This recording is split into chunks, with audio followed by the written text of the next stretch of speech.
At Sierra, discover great deals on top brand workout gear, like high-quality walking shoes, which might lead to another discovery. 40,000 steps, baby. Who's on top now, Karen? You've taken the office step challenge a step too far. Don't worry, though. Sierra also has yoga gear. It might be a good place to find your zen. Discover top brands at unexpectedly low prices. Sierra, let's get moving. This episode is brought to you by State Farm. Knowing you could be saving money for the things you really want is a great feeling. Talk to a State Farm agent today to learn how you can choose to bundle and save with the Personal Price Plan. Like a good neighbor, State Farm is there. Prices are based on rating plans that vary by state. Coverage options are selected by the customer. Availability, amount of discounts and savings, and eligibility vary by state. Hey there, travelers. Kaylee Cuoco here. Sorry to interrupt your music, great artist BT Dubs, but wouldn't you rather be there to hear it live? With Priceline, you can get out of your dreams and into your dream concert. They've got millions of travel deals to get you to that festival, gig, rave, sound bath, or sonic experience you've been dreaming of. Download the Priceline app today, and you can save up to 60% off hotels and up to 50% off flights. So don't just dream about that trip. Book it with Priceline. Go to your happy price, Priceline. Hello and welcome to 1865, the Nottingham Forest podcast, and this is your Friday 5 roundup show on Friday the 23rd of May. Now, I needn't remind you that there is something big happening this weekend, and while it's felt like we could say that quite a lot of the season, essentially we've got a cup final coming up against Chelsea on Sunday, so we will be looking ahead to that, and we'll be doing so in the company of the Maradona of the Midlands. Now, just quickly before we get going, those of you who listen to the podcast regularly will know that it's been a few weeks since I've been on. It's great to be back, and now it's also great to hear from Jamie Martin over at the 1865 news desk. Hi, this is Jamie Martin with your top 5 Forest stories from the 1865 news desk. Now, the first story this week is that the final day showdown is coming. Forest v Chelsea for European qualification in terms of potential Champions League football for both sides. Nottingham Forest Premier League finale against Chelsea has been selected for live broadcast on Sky Sports this Sunday at 4 p.m. The match is pivotal, with both teams vying for a top 5 finish and potential Champions League qualification. Forest could overtake Chelsea with a win, but their fate also depends on Aston Villa's result against Manchester United. The second piece of news this week concerns Nuno Espirito Santo. Italian club Roma are reportedly interested in appointing Nottingham Forest manager Nuno as their next head coach. Despite Forest's successful season, reported internal tensions between Nuno and Vangelos Marinakis have fueled speculations about his future. Roma is said to have contacted Nuno's representatives, offering a 2-year deal. Now, the beliefs that there is tensions in the board, according to other reports, are false, and it's not clear whether these reports are actually as concrete as the Italian media make out, but we will bring you more updates on that coming soon. Now, the third piece of news, FA charges. Forest and West Ham have been penalised for an on-field melee. The Football Association has charged both Nottingham Forest and West Ham United for failing to control their players during a stoppage time melee in their recent Premier League match. The incident occurred in the 103rd minute, with multiple players from both sides receiving yellow cards. Both clubs have until Friday the 23rd of May to respond to the charges. Fourth piece of news this week, contract talks. Forest aim to secure futures of Gibbs-White and Callum Hudson-Odoi. Nottingham Forest is keen to tie down midfielder Morgan Gibbs-White and winger Callum Hudson-Odoi to new contracts. Both players have been instrumental in Forest's impressive season, and the club is eager to secure their services amid interest from other teams. And finally, an update on Taiwo Awoniyi. Nottingham Forest striker Taiwo Awoniyi is recovering well after undergoing emergency abdominal surgery following a collision with the goalpost during a match against Leicester City. The Nigerian international was placed in an induced coma, but has since regained consciousness and is under medical supervision with his family by his side. Now, he is recovering well from the surgery, and it was confirmed to be a ruptured intestine. Awoniyi expressed gratitude for the support he's received, stating he's grateful to still be here. That is all from the 1865 news desk, though. I'm Jamie Martin. Be sure to catch up with me on YouTube via Jamie Martin, or if you'd like to see me on X, or as it was known, Twitter, at I'm Jamie Martin. Well, thank you, Jamie, for the final time this season bringing us the news, and we shall be discussing some of those stories in just a few minutes. But first, I'm going to say a big hello to my good friend and podcasting colleague, the Maradona of the Midlands. Hello. Hello! And that was a big hello. Maradona, we're going to talk a bit more about the Chelsea match in part two, but just as a quick guide, how are you feeling right now? Ooh, a little bit nervous, it's got to be said. I think you described it as a cup final in your introduction there. And the last cup final we had was the semi-final, which was at Wembley. And we didn't really turn up for that one. So I'm hoping that we'll overcome our nerves and show what we can do this time round, rather than being timid and playing within ourselves. Yeah, as I say, we'll come back to that in part two of this podcast, but a couple of things that Jamie also brought us in the meantime. Firstly, some confirmed news, which is about Taiwo Awoniyi. This feels like a long time ago now. You know, life moves fast, but we haven't had a chance to really report since Taiwo put his message on social media saying that he's recovering well. He's glad to be here, which is a quotation there, and I think it really is alarming, isn't it? Because it's one of those things whereby you forget sometimes how dangerous competitive sport can be. And although it was a freak injury, it's the kind of thing whereby it could easily have swung the other way, couldn't it? Yeah, I mean, he was lucky that he's a professional footballer who got that injury and was in the environment of having highly trained medical staff around him. On the day after the injury, if it was like you or me who'd got injured playing on park football on a Sunday, we may have been on the bus going to work or whatever and had no idea what was happening, and it could have been a very different story. So you've got to be thankful for the quick medical attention he received there. It's a pretty invasive operation he had there. It's going to take quite a long time to recover, I would guess. He just needs to put his feet up and just recover as well as he can for next season. Then. Yeah, and I mean, it's been talked about already on this podcast and in many places, but poor Taiwo's had a pretty wretched year, hasn't he? He missed pre-season last year with a reported family issue. Every time he's had a danger of getting a run in the team, he's ended up getting another injury, and some of them freak injuries like the broken nose against Exeter and so on and so forth. So we wish him well, and fingers crossed if he's still at the club and can get a pre-season, we might see the old Taiwo back again next season.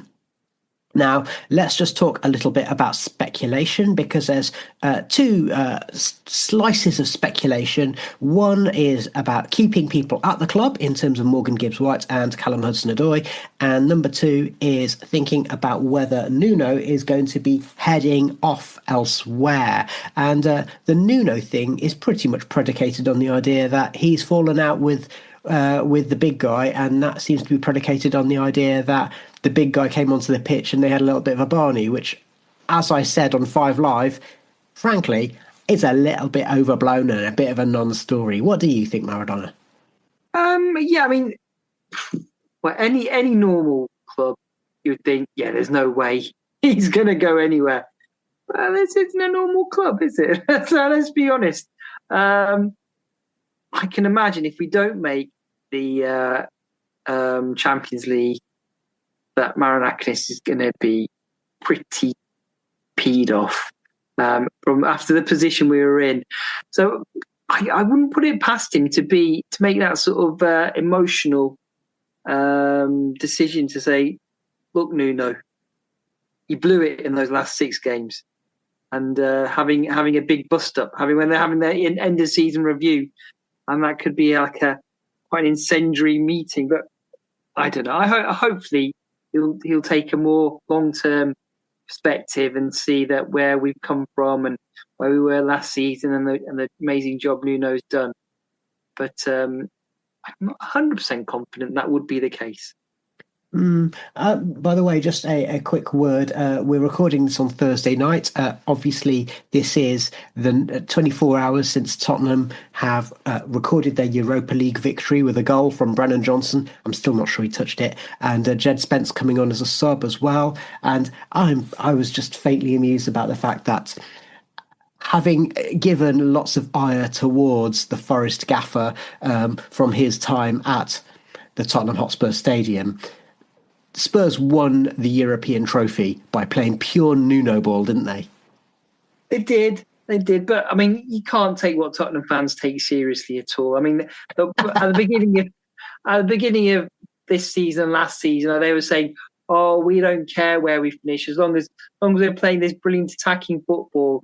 And then we heard Spurs fans say, "Oh, it doesn't matter if you finish the bottom half of the table. As long as we win a cup, let's bring home a trophy." And now they've done that. And there's speculation that they're going to get rid of Big Ange there. And they're not happy with being in a lower half of the table finish. And they're not happy that it's all gun-ho attacking football all the time. They want some pragmatism. So you can't win. It's probably the same with every club, but they're probably a more an extreme example just because of the sort of size of the club and the sense of entitlement that comes with having a big shiny new stadium and sort of 60,000 people being there every week. But yeah, it's Tottenham. It's Tottenham, lads. That's what they do.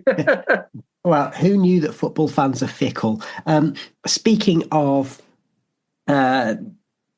achievements, Morgan Gibbs-White, Callum Hudson-Odoi, can we take it as read that, they are probably hot property in the football transfer world, but also it would probably take quite a lot of money to prize either or both of them away from Forest, especially as Callum Hudson-Odoi is only just 24 years old. How is that even possible? And Morgan's only just 25. So in theory, coming into the prime of their careers.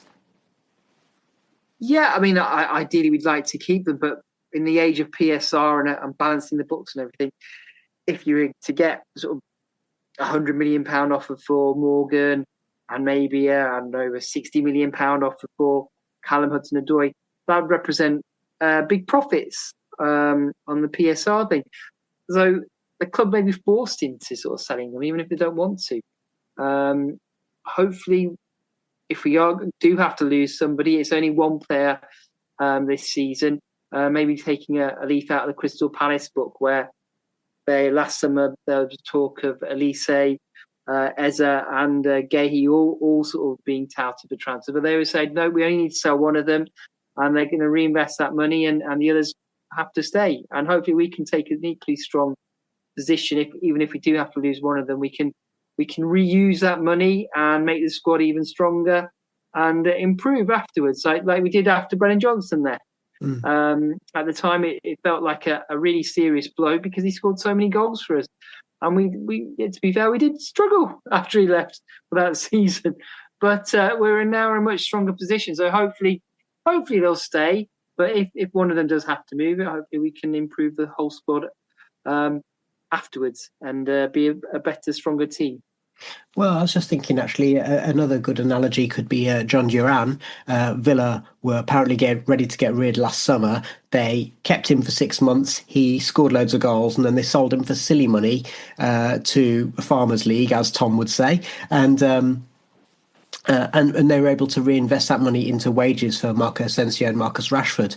And that is kind of what's given them a really, really strong second half of the season when it looked like they were frankly going to be knackered and wear themselves out. Yeah, I mean, that's a very good point. I mean, I've been hearing a lot of people say in the last few weeks after Forest sort of stumbled towards the end of the season that that shows you we should have invested in January, should have brought some players in. But the only two teams who did it really well were Villa and Man City. Man City are a state-owned club. They've got all the money in the world to spend on players, and Villa were only able to do it after selling John Duran. So I can't see that it would have been an easy task for Forest to go out and buy that other striker. There's so many strikers knocking around available freely, and clubs are just sort of giving them away. And Marmoush was twice the price for what we had accepted as a bid just a few months earlier. I'll also point out that Nico Gonzalez, I'd definitely rather have Nico Dominguez, who cost about a tenth of that. So. Yeah, and it just gives us now an option in the summer where we can take our time, and we've got that whole sort of pot of money just sitting there, some dry tinder, as it were, to go out into the transfer market and explode all over it. Well, that sounds like quite something. Now let's move on to the other story to do with FA charges. Now, before we talk about that, I'm just going to play in a little bit of our match report from last Sunday. Somebody sent me a video and I can't see what's happening. Then somebody says, Areola was blocked, which is absolute nonsense. And and everybody around me is like, well, if you keep doing this, it's like you're trying to find something what's not there. Then Maradona of the Midlands on our group chat says they're getting the lines out, and it's like, just give us the goal. And it's like it must have gone like the referee had gone to the touchline and said to like Graham Potter, "What do you want to do? Because you've got nothing to play for."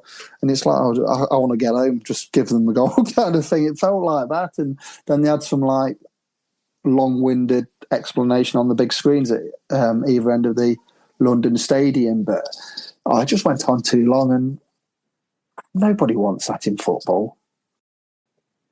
Maradona, the point I want to make is linked to what Tom was talking about in our match report, which is that if the ref and the officials had done their jobs properly, and I know they had comms problems, but you know what? Sometimes they're finding solutions to problems that don't exist. And the fact that we had, 16 minutes of stoppage time is directly what led to there being a big old ruck at the end of the... And for Nikola Milenkovic to be the one who lost his cool, that's surprising. And you can only put that down to tension and fatigue. And that, to me, is a case of the officials not managing things as well as they should. And that amount of stoppage time was clearly ridiculous. Yeah, you're 100% right. It was. I mean, they didn't really need to blow up at that stage and cause the problem. Because the Forest were under attack. He should have let the play go at that point, whatever, and then maybe even blown up for the final whistle. And I'm really surprised that they have been charged, because they weren't like they were chucking punches at each other. It was a bit of pushing and shoving. I don't really. Handbags. Yeah, handbags. It's nothing particularly serious. I mean, I've pretty much forgotten about it. Would Man City have been charged if it had been them? No, I don't think they would have been charged. Would Chelsea have been charged? Remember, was it Nicholas Jackson who threw a punch at Amarillo? The FA clearly saw it and said, "Nah, it's fine, lads." Yeah. So I don't understand why they did that, to be honest with you. But yeah, it was a funny old game, Saint. Because it wasn't one for the older listeners there. It was a very gentle game, all in all. The West Ham were hardly sort of putting in a tackle, and so to end up with that many bookings is strange. And the offside. I don't know why they were trying to prove there was something going on there, and they seemed determined to rule it out. They're trying to. When they realised it wasn't Milenkovic who was offside, saying, okay, did Dominguez touch it? Is he interfering in play? And we could tell about 3 minutes before they got to the decision that no, he wasn't, and he hadn't touched it. The commentators were saying, weren't they, on the TV? They were saying after 2.5 minutes, they're going, oh yeah, Dominguez is nowhere near it. Just give the goal. And, they seemed absolutely determined to find something wrong with it. And yeah, as I say, I'm generally pro VAR, but this is solving a problem that doesn't exist. Yeah, I mean, I always go back to the point that when offside was introduced, it was to stop people goal hanging. It wasn't to like you in the playground, like me in the playground. Yeah, and it wasn't meant to sort of rule out goals just because somebody's got a toenail offside or anything. Because whoever created the law in the first place would be appalled by this. I'm sure he's saying his Victorian voice, "This is not what I intended at all." Something like that. I'm guessing. He's probably wearing going back to the days when we were in the playground, yeah. Yeah, with and a moustache. But Stovepipe hat. I don't know why, who we've let take charge of football and why they just have no understanding of what it's about. I hear it's David Ellery's got a big hand to play in this, and Kalina as well, apparently, which really surprised me because he was such a human guy as a referee and seemed to understand the game so well. But to just put this, it's become a game. It's turned from the beautiful game into a game for the pedants. Pedants love football now. It's for nerds. They're making it a game for nerds, and then I hate it. It's for heroes like Stuart Pearce and Ryan Yates to bring it up to date. And with that, we're going to take a quick break, and we'll be back after this.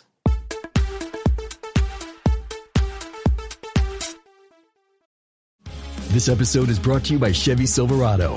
When it's time for you to ditch the blacktop and head off-road, do it in a truck that says no to nothing. The Chevy Silverado Trail Boss. Get the rugged capability of its Z71 suspension and 2-inch factory lift. Plus, impressive torque and towing capacity thanks to an available Duramax 3-liter turbo diesel engine. Where other trucks call it quits, you'll just be getting started. Visit Chevy.com to learn more.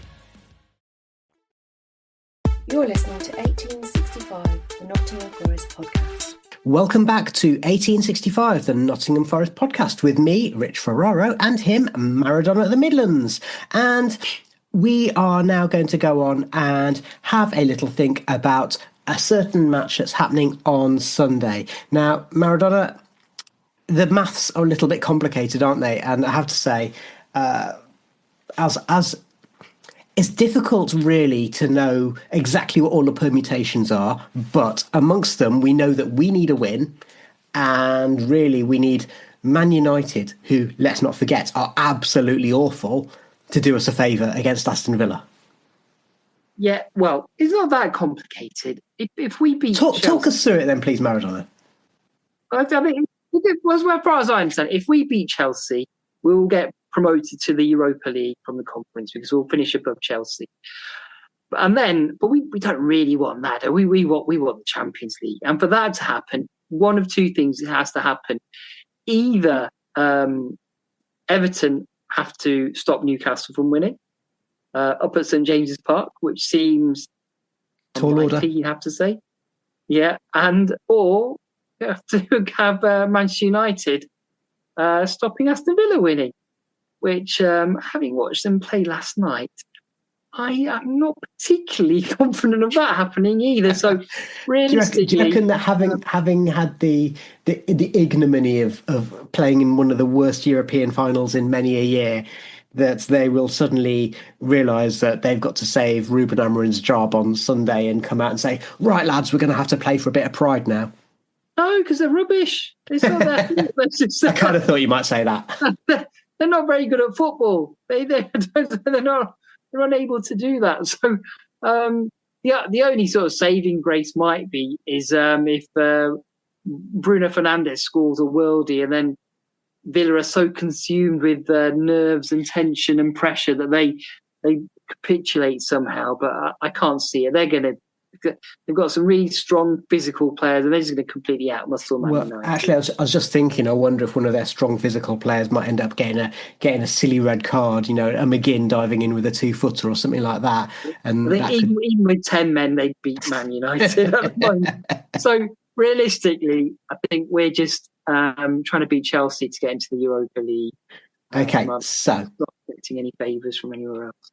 Thinking about our match, I think, look, it's a well-worn theme from this season, isn't it? Whoever scores first is most likely to win. And really, if I was Nuno, I'd be saying, right, let's go out there and try and get a goal in the first 10 minutes or first 15 minutes. Because if it doesn't go that way, I think that the nerves and the tension could envelop the City ground, the players, the fans, the staff, everyone, and that wouldn't be a good thing. That's pretty much what happened against Man City in the semi-final, wasn't it? Yeah, it's a tricky one because Chelsea are actually playing quite well now. They've got Cucurella and Caicedo actually playing like really good players at the moment, so driving them on. So it's going to be a tough match. And they've got some, I mean, let's be honest, they've got some world-class players in that team.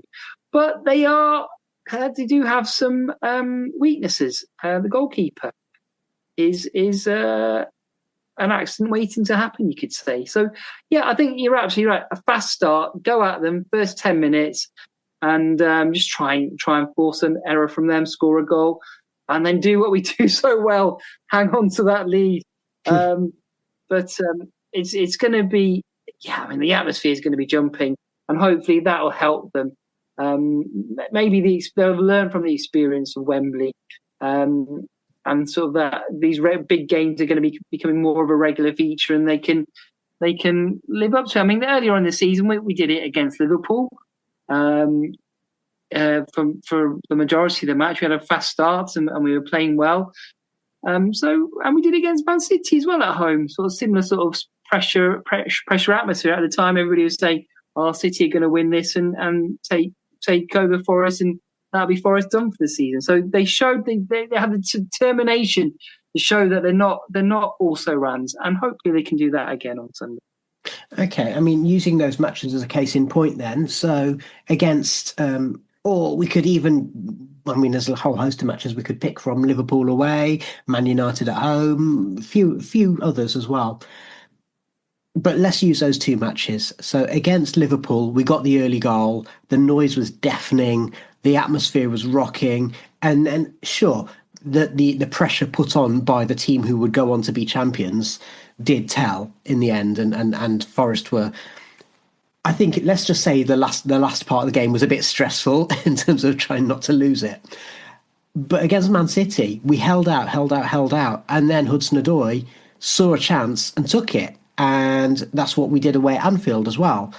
So which approach can you see being the more effective one against Chelsea on Sunday? Oh gosh, that's a tough question. I think taking an early lead against them will just ratchet up the pressure on Chelsea as well. And they are a bit erratic, and they've got some hotheads in their dressing room who will lose their cool if the pressure is on them. So I think, yeah, like you said, just go at them, try and get the early goal, and maybe controversially, maybe even get a second goal.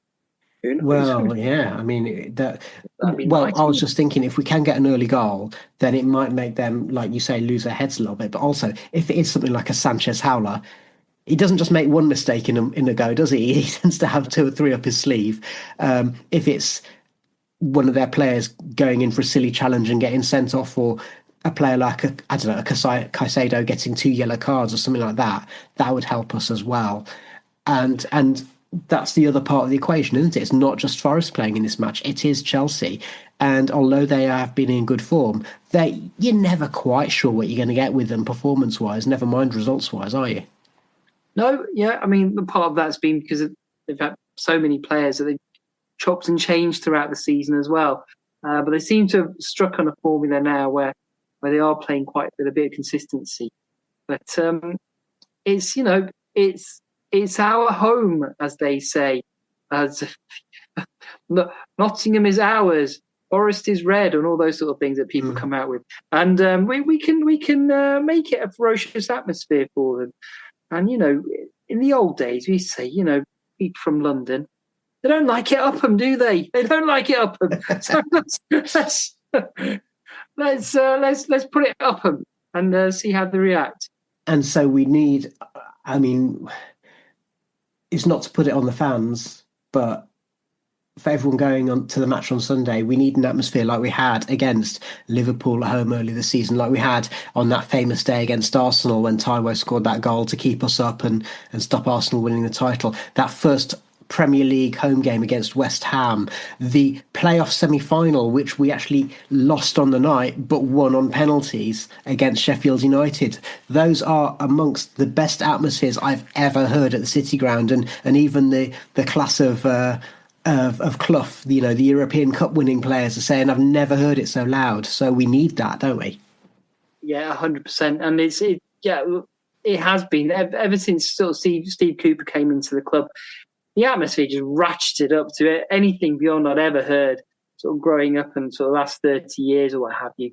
It really just, even for quite mundane league games, we could produce an almighty atmosphere and made us sort of famous, not only around this country, but all around the world now. So we're sort of one of those cool hipster clubs for people in, I don't know, Philadelphia or Cincinnati or Singapore talk about. On our Instagram we've got fans following us from the Far East, from South America, from all over the world.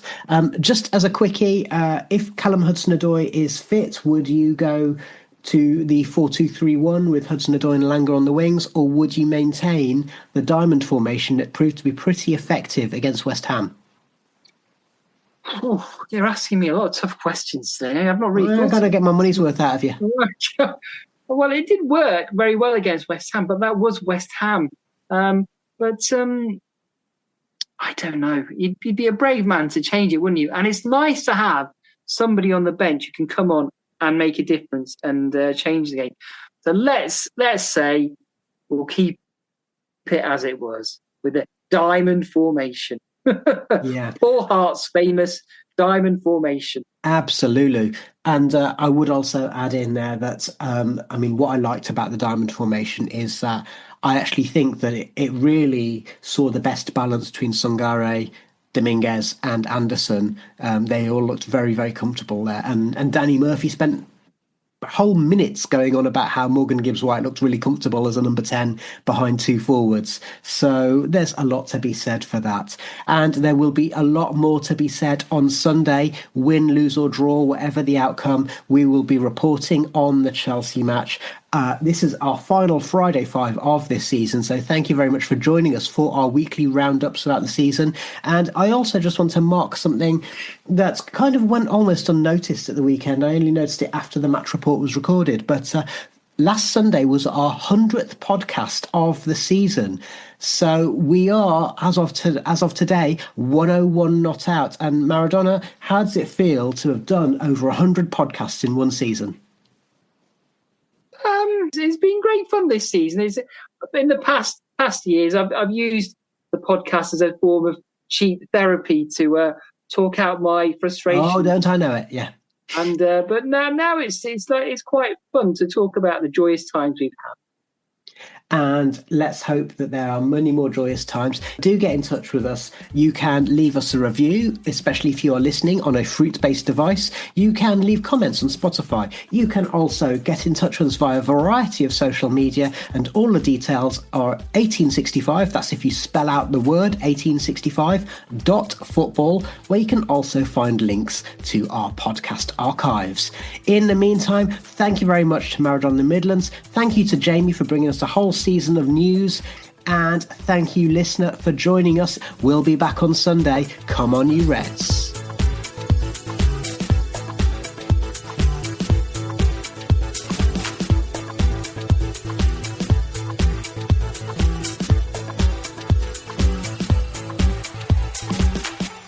Yeah, it feels like I wasted my life in many ways, and I was going to say exhausting, but yeah. But I just hope there's somebody listening out there. It'd be terrible if it's just the two of us talking in an empty room like this and there's nobody actually listening. But if you're out there listening, send us a message. Just confirm that you are listening, and just 2 rings even, just to let us know that you're there.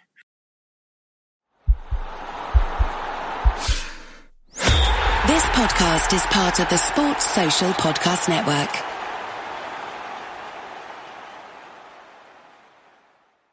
In honor of Military Appreciation Month, Verizon thought of a lot of different ways we could show our appreciation, like rolling out the red carpet. giving you your own personal marching band, or throwing a bumping shindig. At Verizon, we're doing all that in the form of special military offers. That's why this month only, we're giving military and veteran families a $200 Verizon gift card and a phone on us with a select trade-in and a new line on select unlimited plans. Think of it as our way of flying a squadron of jets overhead while launching fireworks. Now that's what we call a celebration, because we're proud to serve you. Visit your local Verizon store to learn more. $200 Verizon gift card requires smartphone purchase $799.99 or more with new line on eligible plan. Gift card sent within 8 weeks after receipt of claim. Phone offer requires $799.99 purchase with new smartphone line on unlimited ultimate or postpaid unlimited plus. Minimum plan $80 a month with autopay plus taxes and fees for 36 months. Less $800 trade-in or promo credit applied over 36 months. 0% APR. Trade-in must be from Apple, Google, or Samsung. Trade-in and additional terms apply.